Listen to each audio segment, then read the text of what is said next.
سا بڑا خوبصورت پیارا سا وظیفہ بتانے جا رہا ہوں، اور یہ اتنا زبردست وظیفہ ہے، رسول اللہ صلی اللہ علیہ وسلم کی حدیث سے ثابت ہے کہ اس کو جاننے کے بعد اس کے فائدے سن کر پھر آپ کو کہیں اور جانے کی ضرورت نہیں پڑے گی، نہ کسی تعویذ والے کے پاس جانے کی ضرورت پڑے گی، نہ کسی بابا کے پاس جانے کی ضرورت پڑے گی، اور نہ ادھر ادھر کہیں بھٹکنے کی ضرورت پڑے گی۔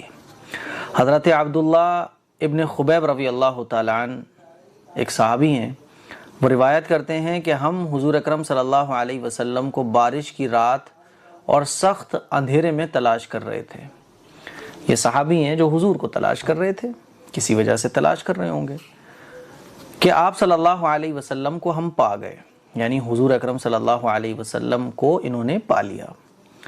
تو آپ صلی اللہ علیہ وسلم نے فرمایا، تو حضور اکرم صلی اللہ علیہ وسلم نے ارشاد فرمایا، حضور کی عادت مبارکہ تھی کہ حضور اکرم صلی اللہ علیہ وسلم صحابہ کو اچھی باتیں، اچھی چیزیں بتاتے رہتے تھے، جن کو ہم اور آپ احادیث کے نام سے جانتے ہیں۔ حدیثیں ان کو ہی تو کہا جاتا ہے نا، حدیث حدیث حدیث کس کو کہتے ہیں؟ حدیث حضور اکرم صلی اللہ علیہ وسلم نے جو بات بیان فرمائی ہے اس کو حدیث کہا جاتا ہے۔ حضور اکرم صلی اللہ علیہ وسلم نے جو عمل کیا ہے اس کو حدیث کہا جاتا ہے۔ حضور اکرم صلی اللہ علیہ وسلم نے کسی کام کو ہوتے ہوئے دیکھا اور اس پر خاموشی اختیار فرمائی، اس پر نکیر نہیں فرمائی، یعنی کوئی کام حضور کے سامنے ہو رہا تھا، حضور نے اس کام کو ہوتے ہوئے دیکھا تو منع نہیں فرمایا۔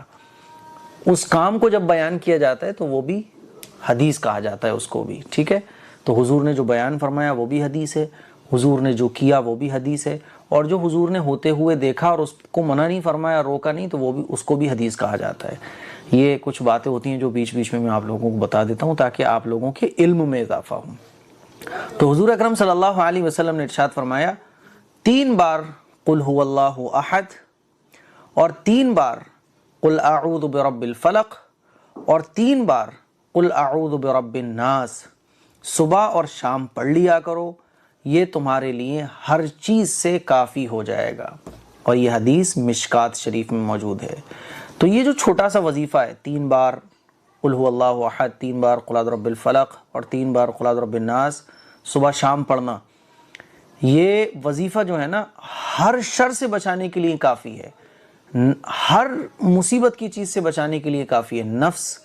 نفس کا شر ہو اس سے بھی یہ وظیفہ بچائے گا، شیطان کے شر سے، جنات کے شر سے، جادو کے شر سے، آسیب کے شر سے، حاسد اور دشمنوں کے شر سے، سب سے بچانے کے لیے یہ عمل کافی ہو جائے گا اگر ہم اس عمل کو صبح اور شام کرنے کی عادت بنا لیں۔ تو اب بتائیے کتنا ٹائم لگتا ہے؟ لیکن دقت تو وہی ہے کہ آج کل یہ صورتیں بھی ہمیں یاد نہیں ہیں، ہم ان صورتوں کو پڑھنے کی عادت ہی نہیں بناتے ہیں۔ اسی لیے صبح اور شام کی جو مسنون دعائیں ہیں رسول اللہ صلی اللہ علیہ وسلم نے بیان فرمائی ہیں، ان صبح شام کی دعاؤں کو پڑھنے کی عادت بنانا چاہیے۔ ہوتا کیا ہے کہ جب ان دعاؤں کو پڑھنے کا ہم اہتمام نہیں کرتے اور حضور اکرم صلی اللہ علیہ وسلم کی بتائی ہوئی چیزوں کو فالو نہیں کرتے، تو پھر ہمیں ان ڈھونگی باباؤں کے پاس جانے کی ضرورت پڑتی ہے جو کاغذ قلم لے کے بیٹھے رہتے ہیں، جن کو لکھنا بھی ڈھنگ سے نہیں آتا، جن کو بسم اللہ بھی ڈھنگ سے یاد نہیں ہوتی ہے، اور وہ جو ہے تعویذ گنڈے دے رہے ہوتے ہیں۔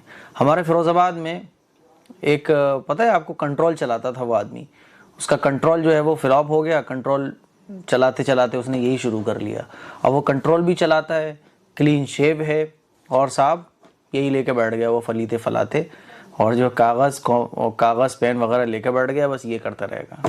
1 لاکھ روپے ایک اسٹوڈنٹ تھا، تو اس نے جو ہے وہ اس سے علاج کرایا کنٹرول والے سے، 1 لاکھ روپے اس نے لے لیے۔